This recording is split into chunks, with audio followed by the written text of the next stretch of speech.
Very good evening, नमस्कार, शुभ संध्या। स्वागत है आप सभी का टारगेट ऑन पर। मैं संदीप तिवारी एक बार फिर से आप सभी को आपकी इस क्लास में जो कि बीपीएससी टीआरई 3.0 के री एग्जाम को लेकर के है, प्रोबेबिलिटी को लेकर के है। इसका मैंने एक सेशन आपको प्रोवाइड किया था। उस सेशन में मैंने जो बेसिक इंट्रोडक्शन था, आप देख सकते हैं चैनल पर, आपको क्लास भी मिल जाएगी। शुरुआती क्लास है तो उसमें ज़्यादा कुछ आपको जो कॉन्सेप्चुअल चीज़ें हैं, जो बेसिक इंट्रोडक्शन है, वहां से आप बहुत कुछ क्लियर कर सकते हैं।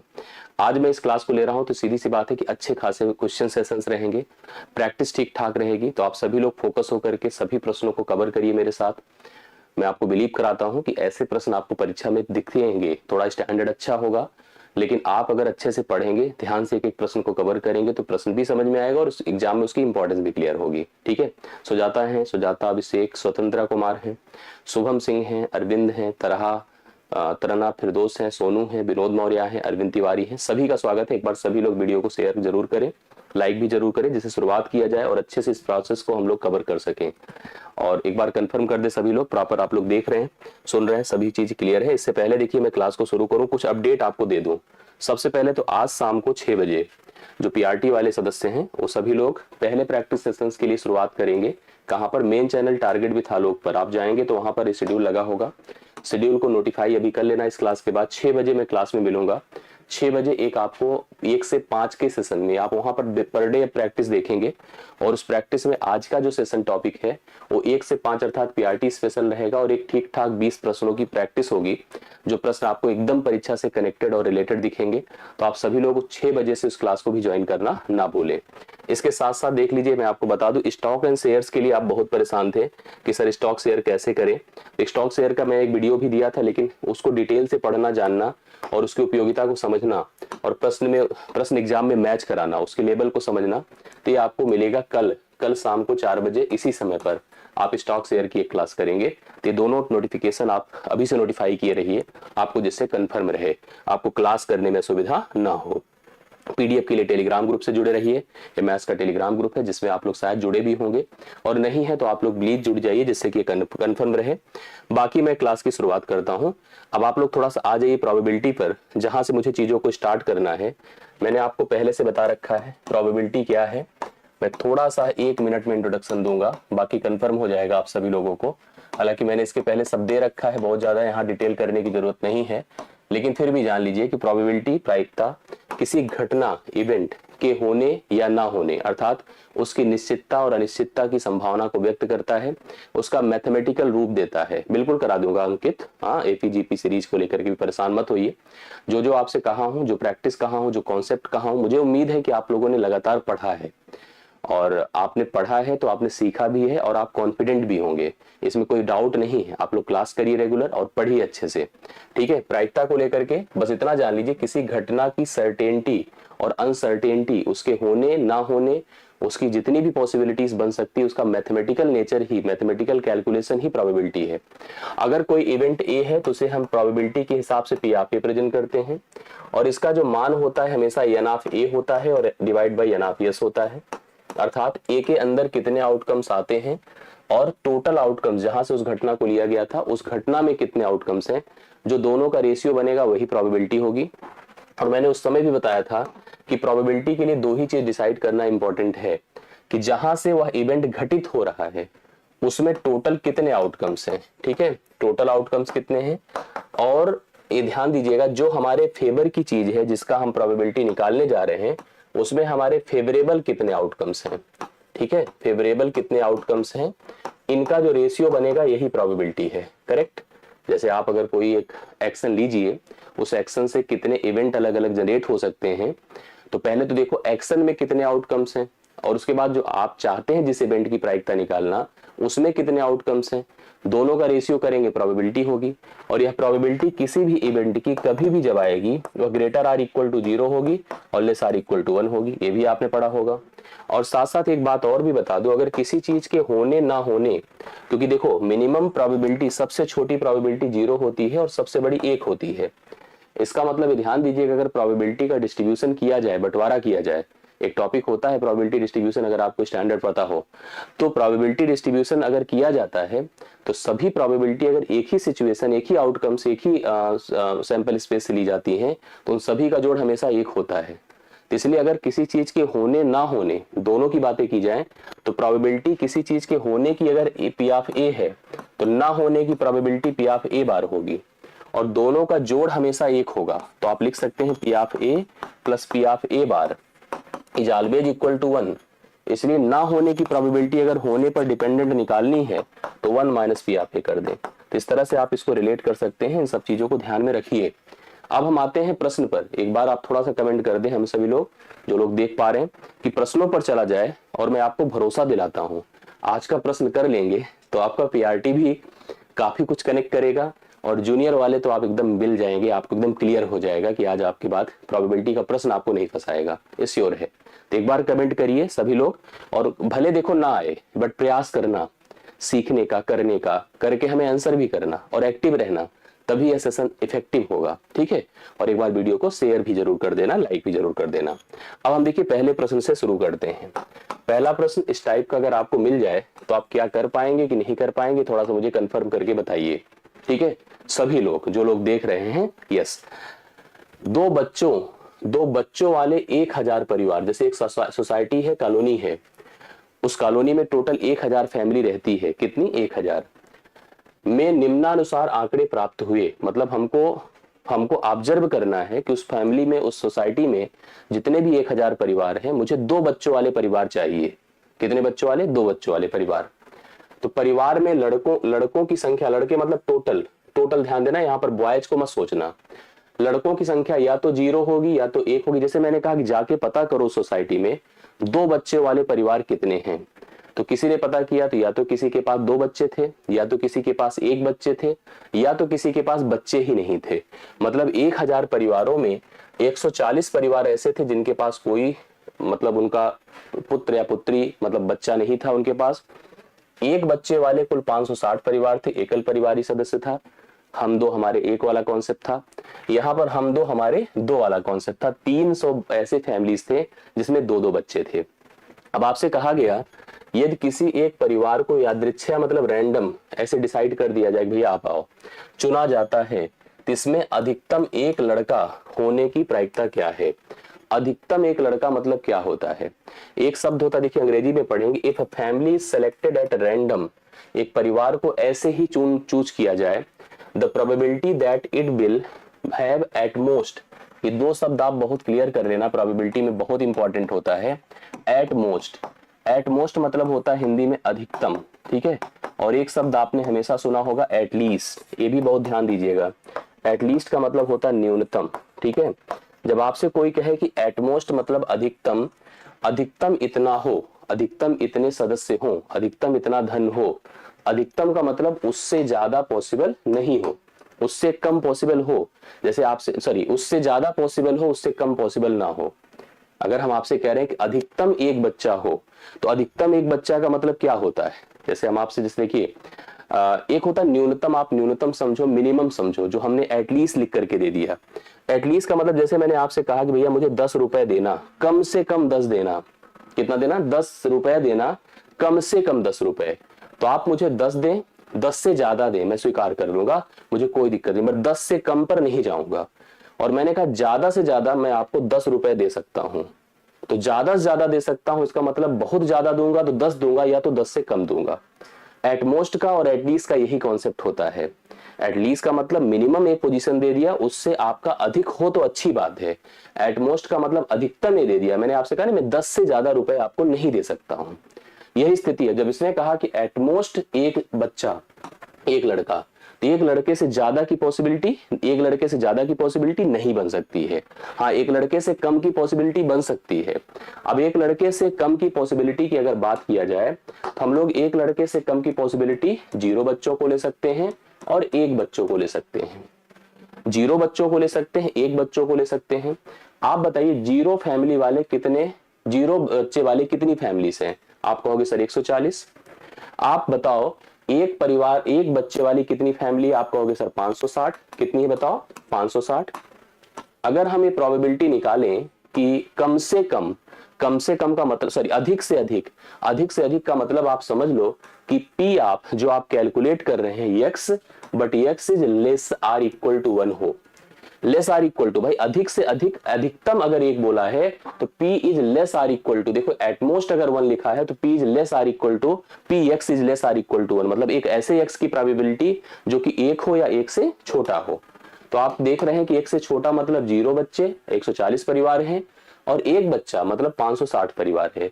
इसकी प्रायिकता क्या हो, टोटल देखिए आप खुद ही समझ गए होंगे भाई, या तो सीधा सीधा दोनों को जोड़ दें, जोड़ करके आप 1000 से डिवाइड कर दें, ये बात हो गई, या तो हम क्या करें, इसकी प्रोबेबिलिटी निकालें, इसकी प्रोबेबिलिटी निकालें, दोनों को जोड़ दें। मैं तो कह रहा हूं सीधा सीधा जोड़ दीजिए, जोड़ेंगे तो ये आपका हो जाएगा 700, कितना हो जाएगा 700। और आप सबने पढ़ा है कि प्रोबेबिलिटी क्या होती है, प्रोबेबिलिटी हमेशा equal to n of x is upon n of s। Total कितनी परिवार है बताएं, 1000 परिवार हैं। तो अब यहाँ पर आपके फेवर में कितने आ रहे हैं 700, और टोटल कितने हैं 1000। तो 1000 से इसको भाग किया, दोनों जीरो खत्म, 7/10 हुआ, 7/10 का मतलब 0.7 होगा, 0.70 लिख सकते हैं, सीधा सीधा डी ऑप्शन इस प्रश्न के लिए राइट सोल्यूशन होगा। डी ऑप्शन अगर आप लगा रहे तो एकदम सही है, यस कंफर्म हो गया। 0.7 देखिए हमें बताया सोमू ने, पुनीत ने, बहुत बढ़िया, अरविंद ने, जो भी बता रहे एकदम कंफर्म है। 0.7 इस प्रश्न के लिए राइट सोल्यूशन होगा, डी ऑप्शन आप लोग लगा सकते हैं। चलिए इस प्रश्न का सही उत्तर आपके सामने है। अब मैं विश्वास करता हूं कि ये प्रश्न आपको समझ में आया होगा। अब आप दूसरे प्रश्न पर चलोगे, दूसरे क्वेश्चन पर आओगे। दूसरा क्वेश्चन देखिए क्या है, ये बहुत बढ़िया सा ऐसा क्वेश्चन आपकी एग्जाम में आपको कनेक्ट कर सकता है। आप इसका सोल्यूशन देखिए क्या हो सकता है। प्रश्न क्या है, एसेसनेशन, एसेसनेशन एक वर्ड है, मैं लिख देता हूं यहाँ पर एक शब्द, ऐसे हमेशा आते हैं, इलाहाबाद, जहां पर किसी एक टर्म का रिपीटिशन कई बार होता है, उन शब्दों का उपयोग खूब प्रोबेबिलिटी में किया जाता है। वॉबेल अक्सर यूज किया जाता है, आप देखेंगे तो आपको कंफर्म होगा। जैसे एसेसनेशन लिखा है, ASSINATION,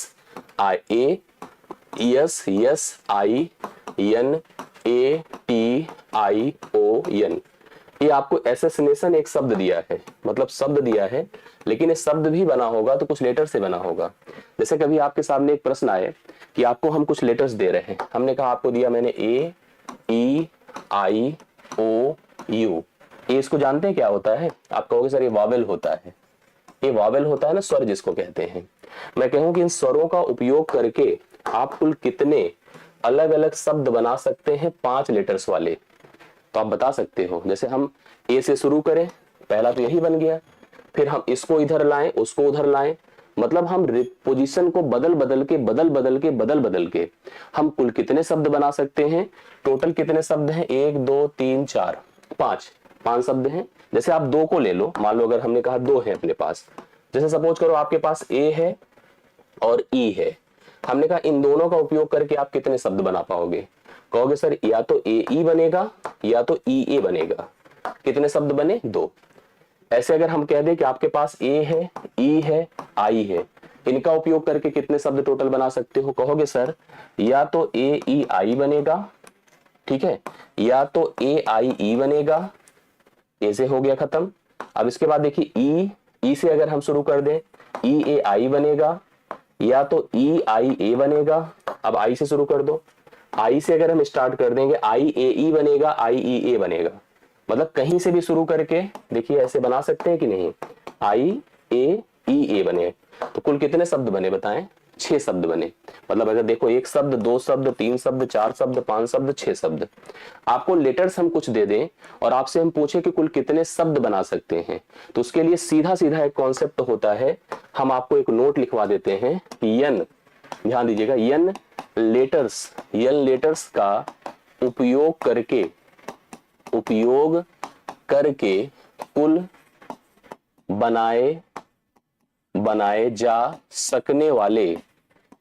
जा सकने वाले शब्दों की संख्या, इसको नोट करिएगा, यन का फैक्टोरियल होता है। क्या होता है, यन का फैक्टोरियल। फैक्टोरियल समझते हैं सब लोग, क्रमगुणित जिसे कहते हैं। आप चाहे इसको यन फैक्टोरियल ऐसे लिख दें या हम ऐसे लिख दें, बात एक ही है, दोनों का अर्थ एक ही है। जैसे हमने कहा 2 लेटर्स का उपयोग करके आप कितने शब्द बना सकते हैं, तो 2 बना था ना, 2 का फैक्टोरियल होगा, 2 का फैक्टोरियल। अब जान लीजिए फैक्टोरियल क्या है। जैसे कभी अगर आपको n फैक्टोरियल दे दिया मैंने, जिसका मतलब n into n minus 1, n minus 2, ऐसे बढ़ते गए, अंतिम में 2 गुणे 1, अंतिम में 1 पर जाकर रुकना होता है। जैसे 5 का फैक्टोरियल अगर लिखा है तो 5 गुणे 4 गुणे 3 गुणे 2 गुणे 1 होगा। ऐसे अगर 2 का फैक्टोरियल है तो आप लिखेंगे 2 गुणे 1, ये फैक्टोरियल होता है, मेथड ऑफ काउंटिंग के अंतर्गत आता है।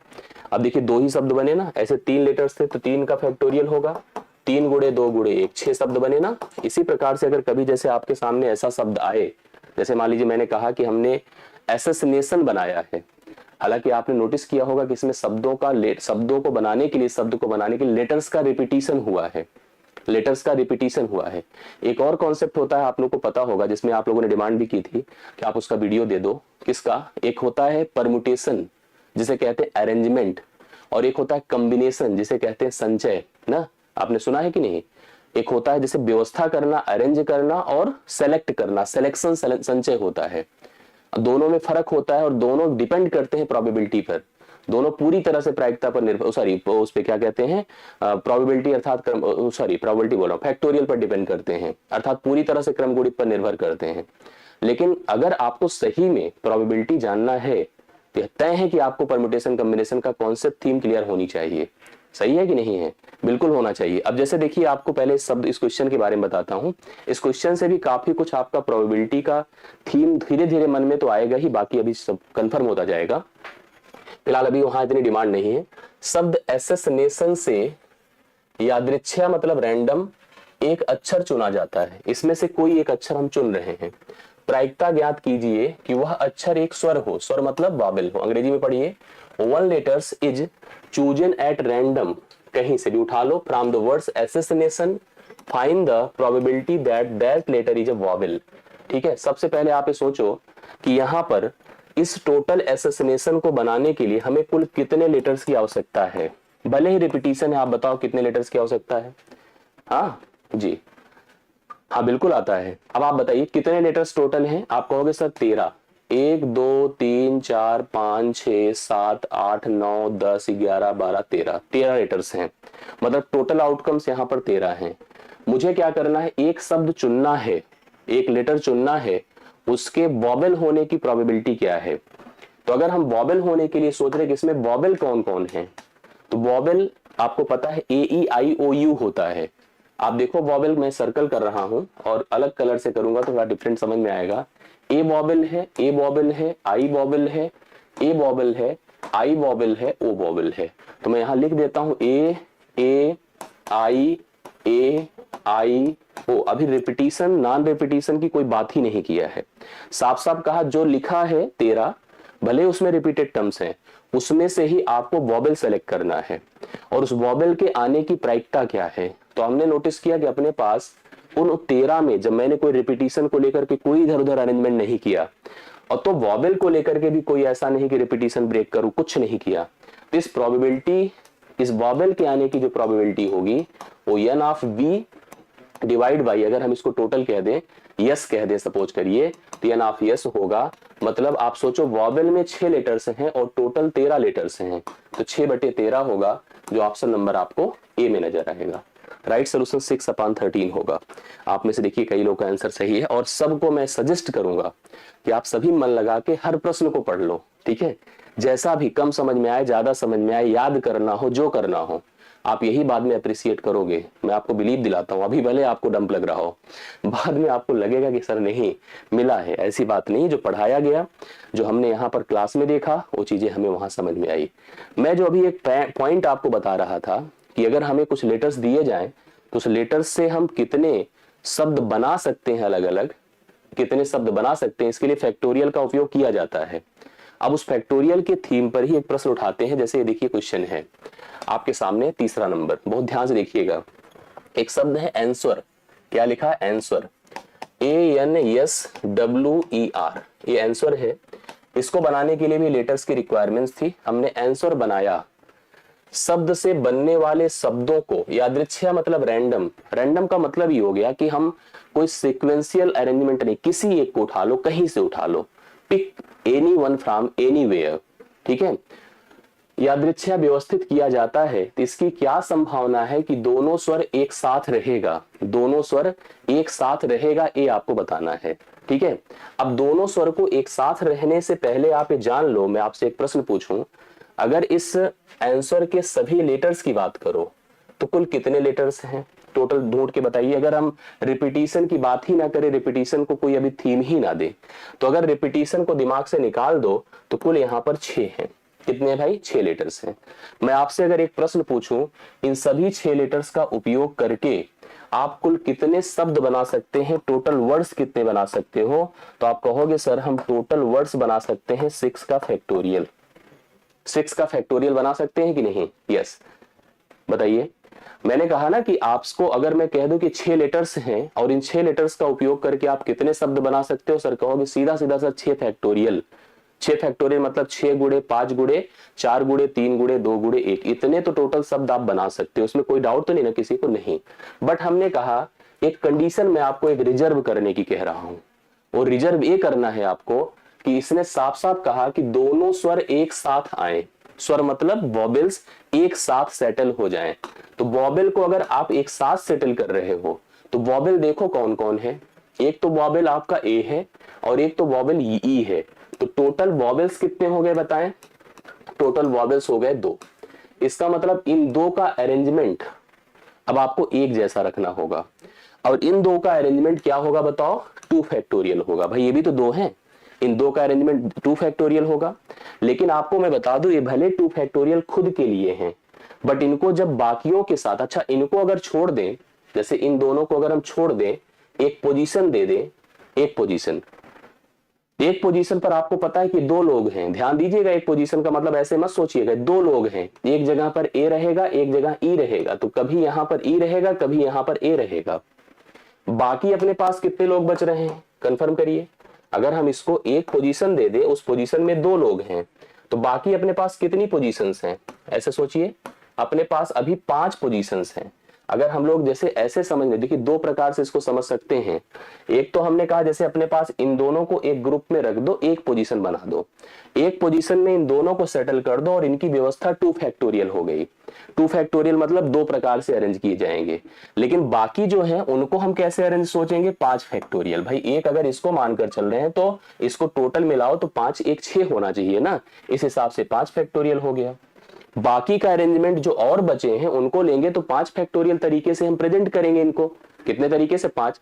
और अगर हम इनको कंबाइन कर दें तो यहां पर जो आप वॉबल को एक साथ सेट करेंगे तो इसका total arrangement 5 factorial into 2 factorial हो जाएगा। और टोटल बताइए आपके पास कितना है? 6 फैक्टोरियल है। टोटल कितना है? 6 फैक्टोरियल। इसी को आप सॉल्व कर लीजिए, आंसर हो जाएगा 5 factorial into 2 factorial divide by 6 factorial. कैसे करेंगे आप थोड़ा समझिएगा, बहुत ही आराम से इसको कंफर्म करना, कोई डाउट और घबराने की जल्दबाजी दिखाने की जरूरत नहीं है। देखो मैं यहां लिख रहा हूं कैसे करेंगे, और ऊपर भी अभी लिख के दिखा दूंगा।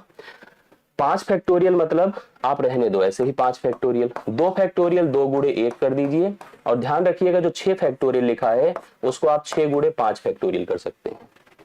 अब इससे देखिए 5 फैक्टोरियल इससे खत्म हो जाएगा, यहाँ ऊपर 2 नीचे 6, 2 1 के 2 2 3 6, वैल्यू हुई 1/3। राइट सोल्यूशन अगर इस प्रश्न का सोचेंगे तो 1/3 आएगा। कितना आएगा? 1/3 आएगा। और जो जो 1/3 बताएं एकदम परफेक्ट बताए हैं। तो मैंने जैसे कहा ना कि उन दोनों को, इसने हमसे कहा दोनों स्वर एक साथ आए। The words formed from the word answer are arrange randomly, what is the probability that being both of the vowels are remain together they will always be settle together. अगर वो साथ साथ हैं तो उनको बनाने की व्यवस्था 2 फैक्टोरियल है, और उनको अगर हम छोड़ दें, अगर उनको हम एक व्यवस्था मान ले तो अपने पास 5 पोजीशन है सेट करने को। 5 पोजीशन है सेट करने को, 5 फैक्टोरियल गुणे 2 फैक्टोरियल टोटल अरेंजमेंट हो गया। और टोटल जो आपके फेवर का है डिवाइड बाई कुल अरेंजमेंट अपना 5 फैक्टोरियल, पहले से 6 फैक्टोरियल था और इसको हमने कर दिया। थोड़ा फैक्टोरियल के बारे में दिमाग में सेट रहे। जैसे मैंने लिखा 5 फैक्टोरियल, आप सबको पता है 5 गुणे 4 गुणे 3 गुणे 2 गुणे 1 होगा, ठीक है, किसी का फैक्टोरियल। अब मान लो मैं लिख रहा हूं यहां पर, ध्यान से देखिएगा, अब मैं लिख रहा हूं सपोज करो 6 फैक्टोरियल, ठीक है, 6 फैक्टोरियल। तो 6 फैक्टोरियल को मैं 6 गुणे 5 गुणे 4 गुणे 3 गुणे 2 गुणे 1 लिख सकता हूं कि नहीं? यस लिख सकते हैं। या तो मैं इनको जानता हूं कि ये होता है 5 फैक्टोरियल, मतलब मैं इसी को लिख सकता हूं 6 गुणे 5 फैक्टोरियल, यह जरूरत पड़ेगी आपको। या फिर मैं ऐसे भी लिख सकता था 6 गुणे 5 गुणे 4 फैक्टोरियल, जैसी जरूरत पड़ेगी उस हिसाब से हम इसको व्यवस्थित करेंगे और अपने हिसाब से अपने प्रश्नों का सोल्यूशन करेंगे। ये हमारी अपनी नीड है और इसी प्रकार से हमारी प्लानिंग रहेगी और विश्वास है कि आपको ये चीजें समझ में आई होगी, किसी को डाउट नहीं। एक बड़ा इंपॉर्टेंट सा क्वेश्चन आता है, आप जैसे एक चीज जानते हैं ऑर्डिनरी ईयर क्या होता है और लीप ईयर क्या होता है, कौन बताएगा? थोड़ा सा उधर से हम डाइवर्ट करते हैं, आपको लाते हैं इधर साइड। ऑर्डिनरी ईयर क्या होता है और लीप ईयर क्या होता है, कौन कौन बताएगा हमें? प्रश्न आपके सामने है। इसकी क्या संभावना है कि एक लीप वर्ष, लीप ईयर जो वर्ष आप सबको पता है 4 से कटता है वह लीप ईयर होता है, को यादृच्छिया चुना जाए तो उसमें 53 रविवार हो। 53 रविवार, जैसे आपसे अगर कोई पूछे या बताए आपको कि जो जनरल ऑर्डिनरी ईयर होते हैं उन ऑर्डिनरी ईयर में कितने दिन होते हैं, 365 डेज होते हैं, ठीक है। और अगर यही लीप ईयर है, और इसका कारण क्या है आपको पता है, लीप ईयर 366 दिन होगा। कारण मैं बता रहा हूं, आपने देखा होगा कि किसी साल फरवरी 28 दिन की होती है और किसी एक ऐसे साल में फरवरी 29। कभी कभी एक बार मतलब ऐसे डिस्कशन लोगों से होता है, यार कोई अगर 29 फरवरी को पैदा हुआ तो हर 4-4 साल बाद वो अपना जन्मदिन मनाता है ना, तो वहां पर क्या होता है कि 29 दिन की फरवरी होती है लीप ईयर में, 4 से कट जाता है वह साल। जैसे 2020 था, 2024 इस समय है ना, इसी हिसाब से 2028 आएगा। तो ऐसे ईयर्स आपके लीप ईयर होते हैं जिसमें दिन 366 होते हैं, फरवरी 29 की होती है। अब इसके बारे में थोड़ा जानिए। जैसे आप सबको पता है ये जो 365 दिन हैं ये 7 हफ्तों में, हफ्ते के 7 दिनों में बटे होते हैं। 7 डेज ऑफ अ वीक, ठीक है, 7 डेज ऑफ अ वीक आप सबको पता है कि हफ्ते के 7 दिनों में बटे होते हैं। और प्रत्येक जो दिन हफ्ते वाले होते हैं, रविवार, सोमवार, मंगलवार, बुधवार, गुरुवार, शुक्रवार, रविवार, मंगलवार, बुधवार, गुरुवार, शुक्रवार, शनिवार, यही मतलब आप देख रहे हैं ना, से 7 दिन, रवि, सोम, मंगल, बुध, गुरु, शुक्र, शनि, 7 दिनों में बटे होते हैं। प्रत्येक वर्ष जो होता है वो सप्ताह के 7 दिनों में बटा होता है। हर एक दिन की आने की पॉसिबिलिटी क्या है, हर एक दिन की आने की पॉसिबिलिटी क्या है, इसके लिए हमने, अगर हम ऑर्डिनरी ईयर लेते हैं तो 365 को मैंने 7 से भाग किया, 7 पचे 35 होता है, 1 7 दूना 14, 52 दिन प्रत्येक वार होगा। प्रत्येक वार का मतलब सोमवार, मंगल, बुध, गुरु, शुक्रवार, शनिवार, 52 दिन प्रत्येक वार होगा। अर्थात सोमवार भी 52 होगा, मंगल भी 52 होगा, बुध भी 52, गुरु भी 52, रविवार भी 52, सब 52। एक दिन शेष बच जाएगा, एक दिन शेष। निश्चित तौर पर जो है एक दिन बचेगा वह कुछ भी हो सकता है। कभी के रीजनिंग में आप प्रश्न पढ़ते हैं कि उसके रविवार होने की संभावना, तो मतलब यह जो एक दिन बचा है वह एक दिन कुछ भी हो सकता है। बट जो होगा, जैसे रविवार अगर होगा तो रविवार 53 दिन का हो जाएगा, सोमवार होगा तो सोमवार 53 दिन हो जाएगा, मंगल होगा तो मंगल 53। तो मतलब वो जो एक दिन बढ़ेगा, किसी एक के बढ़ाएगा और उसको 53 बनाएगा, उसकी पॉसिबिलिटी एक है, लेकिन कहां से है, 7 से है। कहां से है, 7 से है। ये कब था, जब ऑर्डिनरी ईयर था। अब यही लीप ईयर अगर था 366, तो 366 को जो मैंने 7 से भाग किया तो 7 पचे 35, 7 दूना 14, 2 शेष बचा। तो मतलब इसका अर्थ, जैसे प्रश्न में आप देखिए इसकी क्या संभावना है कि एक लीप वर्ष को यादृच्छिया चुना जाए तो उसमें 53 तो रविवार हो। अब ये रविवार के ऊपर प्रश्न बने, मंगल के ऊपर, बुध के ऊपर, गुरु के ऊपर, शुक्र के ऊपर, शनि के ऊपर, कुछ भी बने, प्रश्न का सोल्यूशन पैटर्न एक ही है। आप ये समझ लो कि 52 तो रविवार आने ही आने हैं हर लीप ईयर में, और इसी लीप ईयर में भी 52 रविवार था। बट ये जो 2 दिन बचा है आपका शेष, ये वाला जो 2 दिन शेष बचा है, यह रविवार होगा, मतलब इसमें भी एक दिन रविवार हो सकता है, दोनों नहीं हो सकता है। अब एक रविवार होगा तो अगला सोमवार भी हो सकता है या उसके पहले शनिवार भी हो सकता है। तो रविवार को 52 एक 53 होने के लिए इसमें 2 में जूझना पड़ेगा, मतलब 2 लोग की पॉसिबिलिटी है, और 2 की पॉसिबिलिटी किस पर आएगी, 7 पर आएगी। तो इसका राइट सोल्यूशन यहाँ पर 2/7 होगा। यही देखो, अगर लीप ईयर होगा तो लीप ईयर की केस में 2/7 प्रोबेबिलिटी आएगी, और अगर यही ऑर्डिनरी ईयर होगा तो ऑर्डिनरी ईयर में 1/7 की प्रोबेबिलिटी आएगी। इसको आप लोग तय कर लो, सेलेक्ट कर लो। आशा करता हूं आपको समझ में बातें आई होगी। तो चौथा प्रश्न था, क्लियर हो गया। एक बार सभी लोग फाइनल कर लें, डन कर लें। कोई सोल्यूशन में प्रॉब्लम, कंफ्यूजन हो प्लीज बता दो, और आशा करता हूं समझ में। अगर ऑर्डिनरी ईयर रहेगा तो 1/7 होगा किसी भी दिन के 53 होने की संभावना में, और अगर लीप रहेगा तो वह 100% आप मान के चलो कि वह आपका क्या रहेगा बताइए, मैंने जैसे बताया 2/7 रहेगा, कोई भी दिन आपके पास हो। अब आगे प्रश्न देखिए, जैसे इस टाइप के क्वेश्चंस आपकी परीक्षा में आपको मतलब जरूर दिखते हैं, कॉमन पेपर में भी दिखते हैं, ऐसा नहीं कि केवल 6 to 8 में दिखेगा, कॉमन पेपर में भी दिखेगा। क्या दिखेगा, प्रश्न क्या है पढ़िए।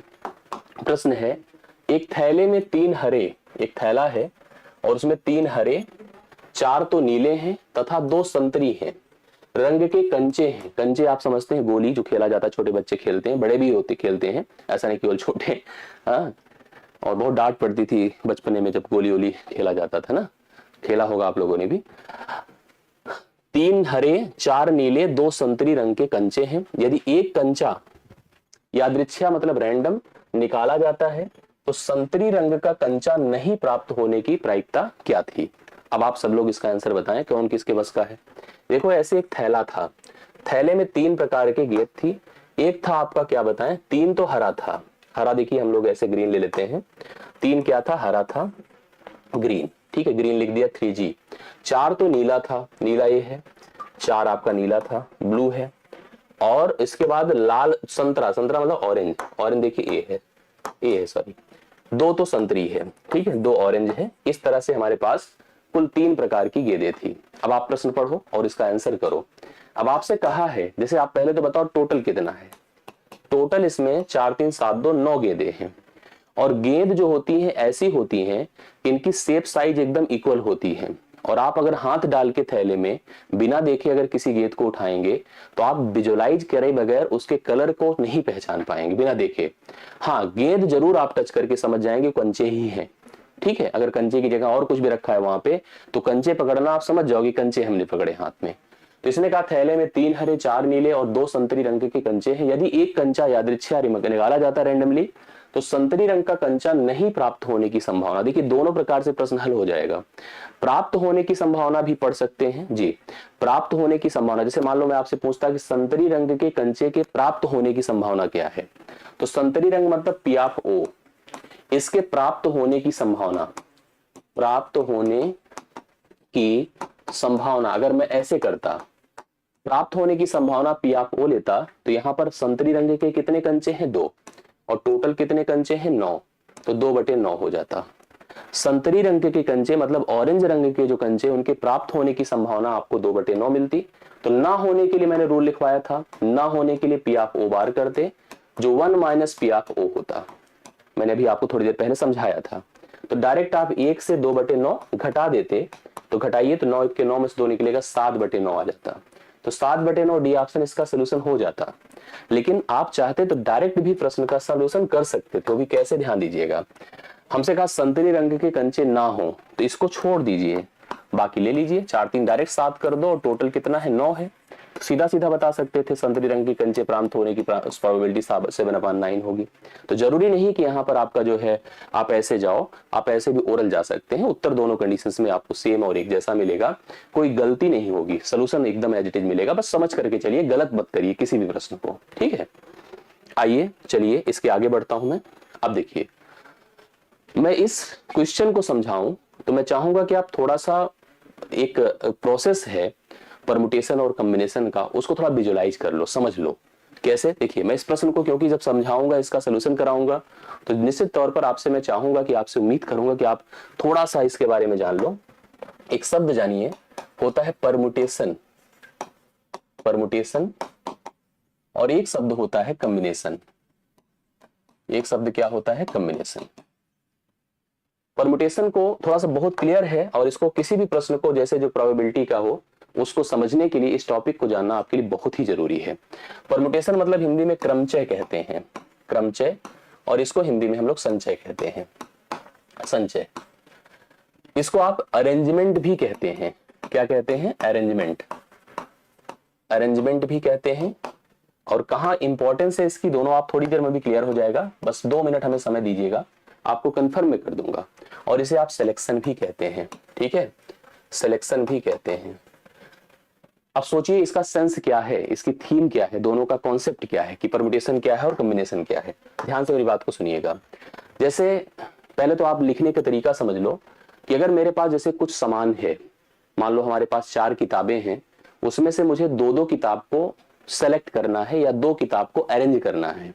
दो प्रकार की बातें हो सकती हैं, एक बार सिलेक्शन की बातें हो सकती है, एक बार अरेंजमेंट। जैसे मान लो खिलाड़ी हैं, सपोज करो हम दो लोग हैं कहीं पर खड़े हैं, तो खड़े होने की व्यवस्था, या तीन लोग हैं हम कहीं पर खड़े हैं, तीन में दो दो लोगों को खड़ा करना है, तीन में दो दो लोगों को खड़ा करना, तो एक व्यवस्था है खड़े होने की। और अगर हम खड़े होने को कंसीडर करें, जैसे मैं इधर खड़ा हूं, आप मेरे बगल खड़े हो, एक व्यवस्था हो गई खड़े होने की। बट अगर मैं उधर चला जाऊं और आप मेरे इस साइड चले आओ, तो यह दूसरी व्यवस्था हो गई, तो व्यवस्था में दो काउंट किया जाएगा। बट अगर हम दोनों लोग को चयन किया गया है, हमारे दोनों लोग का सिलेक्शन हुआ है, तो सिलेक्शन में हम दोनों को एक ही काउंट किया जाएगा।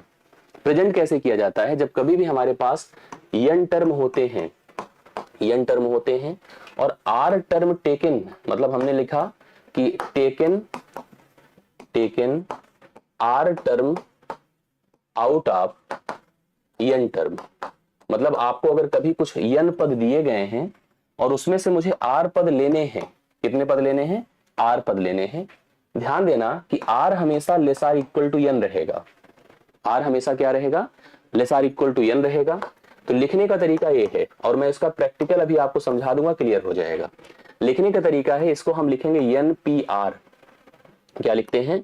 एन पी आर, या हम इसको ऐसे लिख सकते हैं पी एन आर, एक ही बात है। फार्मूला इसका देखिएगा, n factorial divide by n minus r factorial, ये इसका फार्मूला होता है। मैं भी एग्जांपल लेकर के आपको समझा देता हूं। इधर चले आइए, अगर यही सिलेक्शन या कॉम्बिनेशन की तरफ आता है, तो यहां पर लिखा जाता है एन सी आर, या हम इसको लिख सकते हैं सी एन आर, और इसका फार्मूला होता है n factorial divide by r factorial और एन माइनस आर फैक्टोरियल। ये हो गया। तो दो प्रकार से हम लोग यहाँ पर इसको प्रेजेंट कर लेते हैं। बस ये आप थोड़ा समझो, ये पहले आप इसको उतार लीजिएगा, समझ लीजिएगा, इसकी स्क्रीनशॉट रखना। मैं जो समझाना चाहता हूँ उसको देखिए। जैसे मान लीजिए मैंने कहा मेरे पास 3 बुक हैं, कितनी है? 3 बुक हैं। अभी थोड़ी देर में आपको सिलेक्शन और कॉम्बिनेशन, सिलेक्शन और अरेंजमेंट अर्थात परम्यूटेशन और कॉम्बिनेशन का कॉन्सेप्ट क्लियर हो जाएगा कि दोनों का अर्थ क्या है, दोनों को अलग अलग कैसे हम किसी को समझाएं। मैंने कहा मेरे पास 3 किताबें हैं और मैं उसमें टू टेकन आउट ऑफ 3, मतलब 3 में से हम 2 लेने जा रहे हैं। अब इस 2 का हमें एक तो पहले अरेंजमेंट समझाना है। अरेंजमेंट मतलब एक तरह से परम्यूटेशन समझाना है, परम्यूटेशन समझाना है। पहले प्रैक्टिकल व्यवहारिक देखिएगा, फिर उसको फार्मूले पर देखिएगा।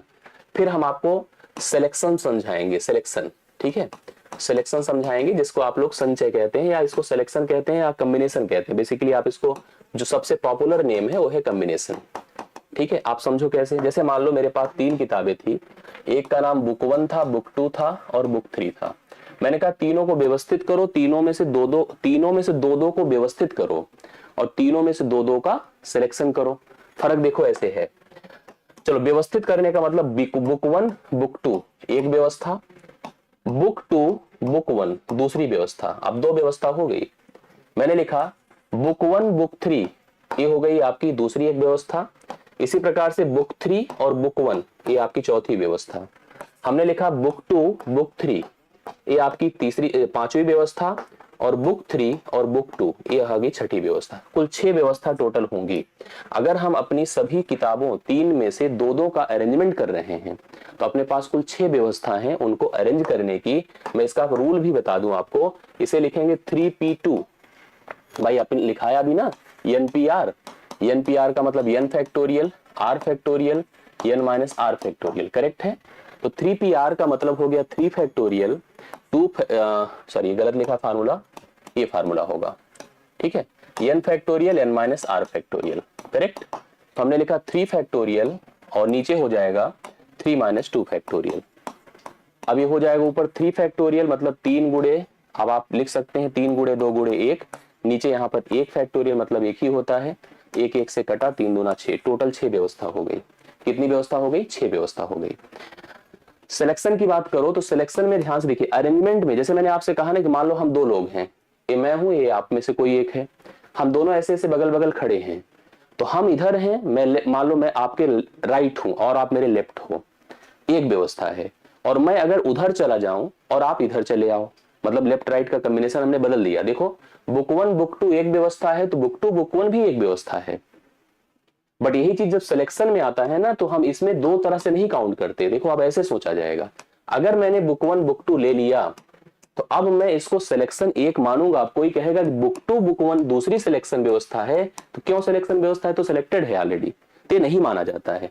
यही फर्क होता है। अब यहां पर एक तो बुक 1 बुक 2 हो गया, बुक 1 बुक 3 हो गया, और एक बुक 2 बुक 3 हो गया। तो इस प्रकार से हम दो दो किताबों का 3 सिलेक्शन कर सकते हैं। और फार्मूले पर भी आप जाएंगे तो आपको क्लियर होगा। जैसे मान लीजिए मैंने लिखा NCR, आप सबको पता है n factorial r factorial n minus r factorial, n factorial r factorial n minus r factorial. अब आप ध्यान से देखिएगा तो यहां पर क्या स्थिति होगी, n मतलब जैसे अपने पास कितनी थी, 3 थी, 3 में से हम 2 किताबें ले रहे हैं, तो 3 फैक्टोरियल डिवाइड बाई 2 फैक्टोरियल, और 3 में से 2 निकलेगा 1 फैक्टोरियल।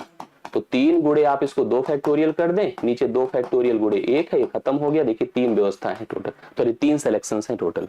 ठीक है, यस 3 आएगा।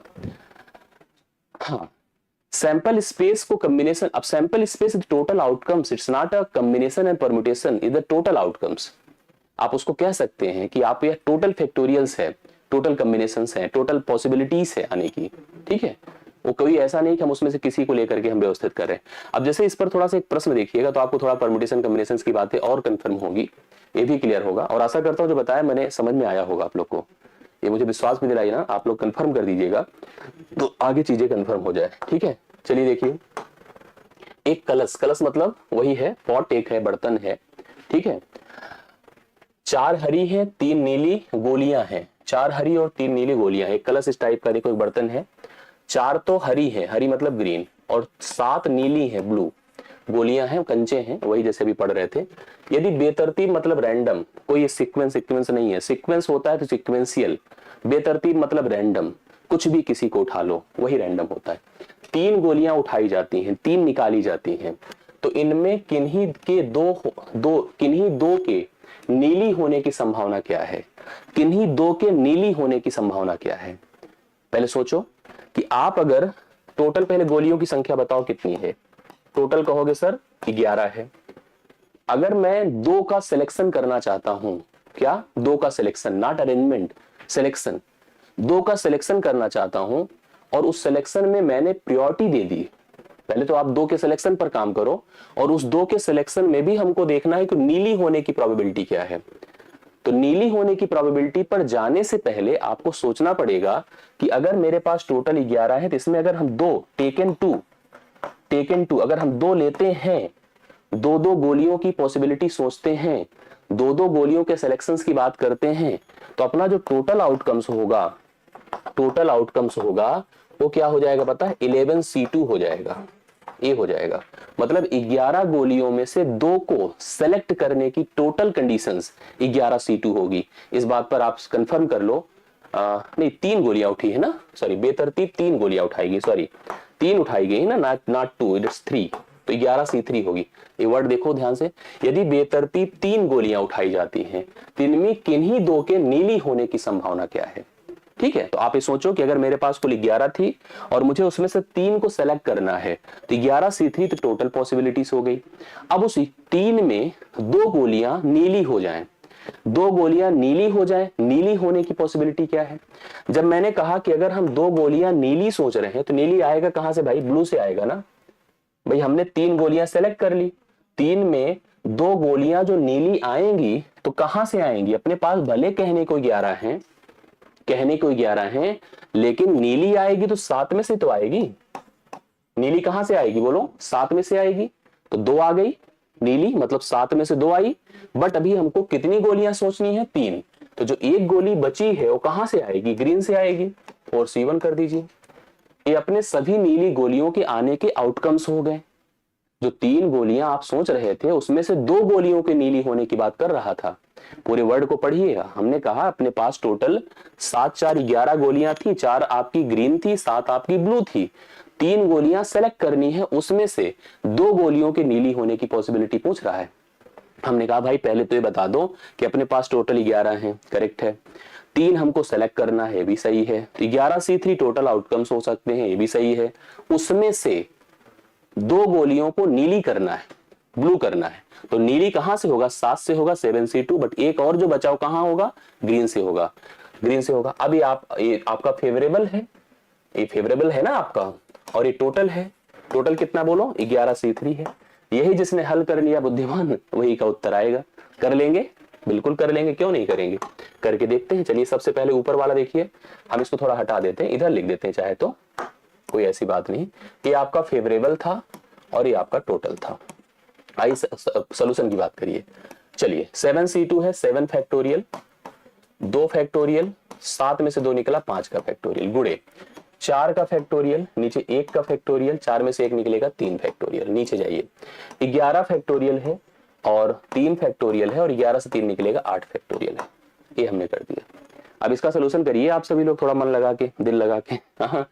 हाँ, कमजोर मत पड़ा करिए कभी भी सोल्यूशन करते समय। इसका सोल्यूशन देखो कितना होगा, ये लिख रहा हूं 7 गुणे 6 गुणे 5 फैक्टोरियल। हम ये जो स्टेप्स लिख रहे हैं, मुझे उम्मीद है कि आप में से बहुत सारे लोग सोचेंगे कि स्टेप ना लिखें इतना। सही बात है, मैं भी नहीं चाहता हूं कभी लिखूं। मुझे पता है कि अगर मैं 5 फैक्टोरियल खत्म करना तो 7 गुणे 6 कर दूं इसको, मुझे पता है। बट एक स्टेप थोड़ा सा बढ़ा देने से ना आपको बाद में क्लियरिटी होती है, बाद में कंफ्यूजन नहीं होता है। इसलिए इसको 2 गुणे 1 करे रहिए और इसको 5 फैक्टोरियल करें। गुणे देखो ये कितना है, 4 गुणे मैं इसको 3 फैक्टोरियल कर दूं ना, तो यहाँ पर 1 गुणे 3 फैक्टोरियल है और ये इससे खत्म हो जाएगा, इससे खत्म हो जाएगा, 2 3 6 हो जाएगा, 3 सते 21, 100 के ऊपर 84 हो गया। नीचे चलिए, अब आ जाइए सब नीचे। नीचे जब पहुंचे स्थिति देखो, फिर यहां पर थोड़ा इसको लिखता हूं मैं, इसको मैं लिखूंगा 11 गुणे 10 गुणे 9 गुणे 8 फैक्टोरियल, करेक्ट है। नीचे आपका 3 फैक्टोरियल 3 गुणे 2 गुणे 1 है और 8 फैक्टोरियल तो ऐसे इसको ले लेगा, खत्म हो जाएगा। अब बाकी 3 3 9 होता है, सही है, 2 पंचे 10 होता है। अब नीचे अपना 11 गुणे 5 गुणे 3 है। अब आप सोच लो कि अभी क्या होने वाला है, 3 काटेगा ऊपर को, 3 दूना 6, 3 अठे 24, ऊपर 28 और नीचे आपका 55 है।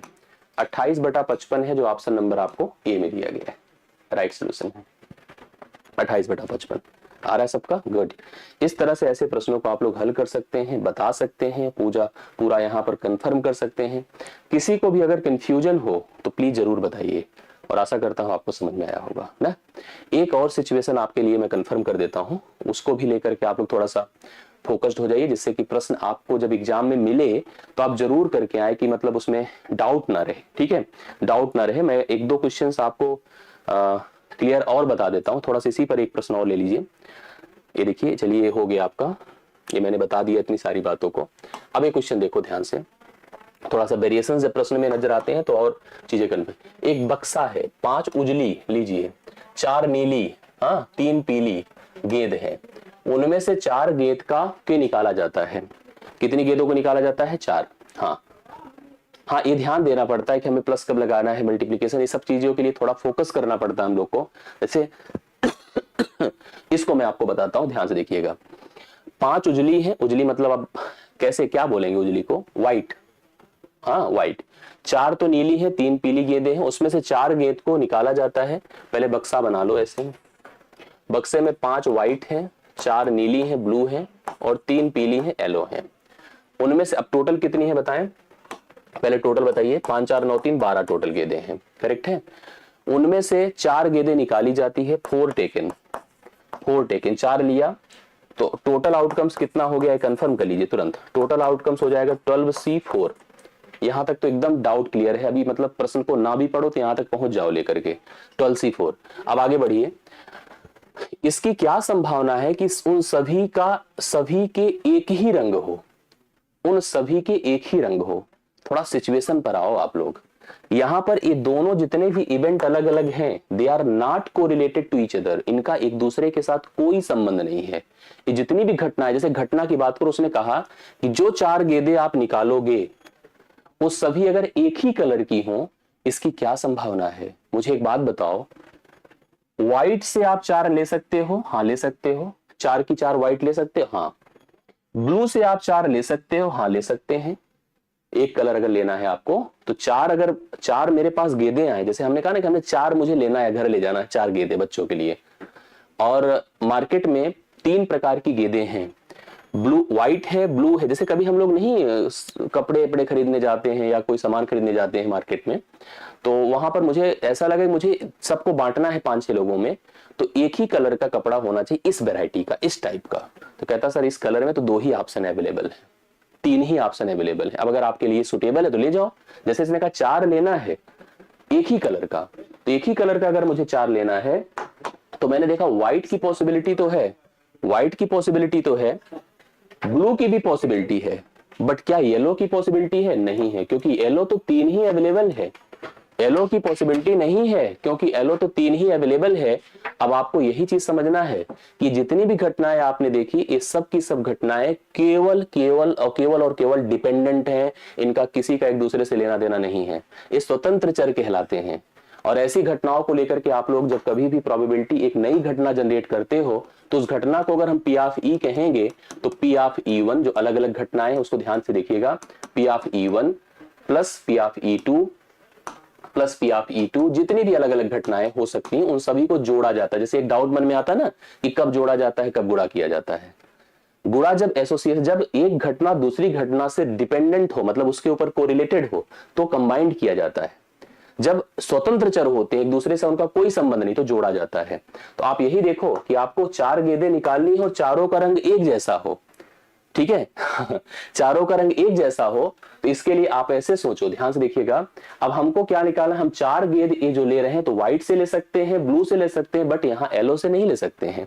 तो हमने कहा कि हम यहाँ पर अगर 4 गेंदें व्हाइट से लेंगे तो 5C4 हो जाएगा। सिलेक्शन ही करना है, अरेंजमेंट भी नहीं करना है, सिलेक्ट करना है केवल। तो सिलेक्शन अरेंजमेंट का भी डाउट यहाँ से क्लियर होता है। और दूसरा आप लोग देख लो, 4C4 होगा, और टोटल हमने आउटकम्स पहले से बता रखा है आपको कितना है, 12C4 होगा। अब इसको कहीं अगर व्यवस्थित हमें दिखाना तो इतना बटे इतना, इतना बटे इतना भी दिखा सकते हो, ठीक है। यस, चलिए अब इसका सोल्यूशन कर डालिए, आंसर आपको क्लियर हो जाएगा। इसका मान कितना होगा, 5C4 मतलब 5 फैक्टोरियल, नीचे 4 फैक्टोरियल, और 5 से 4 निकलेगा 1 फैक्टोरियल। और 4C4 बहुत ईजी, अगर कभी भी NCN है, कितना आसान है सोचो। देखो अब डायरेक्ट भी मैं यहां करके दिखा देता हूं, 4 फैक्टोरियल डिवाइड बाई 4 फैक्टोरियल, 4 - 4 0। एक बात खूब ध्यान से रखिएगा कि 0 का फैक्टोरियल भी 1 होता है। मन में मत सोचिए 0 फैक्टोरियल नीचे है तो खत्म ही हो जाएगा, नहीं, यह मान आपका 1 ही होगा, कंफर्म। और नीचे चले आइए, तो नीचे आपके पास 12 का फैक्टोरियल है, इसको कहीं अलग से स्पेस कर देते हैं जिससे कंफर्म रहे।